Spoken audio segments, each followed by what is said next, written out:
ভুল করিয়া তাকি যদি ক্ষমা করে দিও,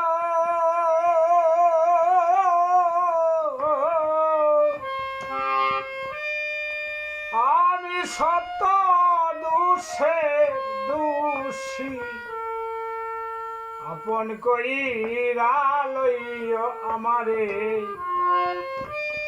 আমি সত্য দোষের দোষী আপন কইরা লইও।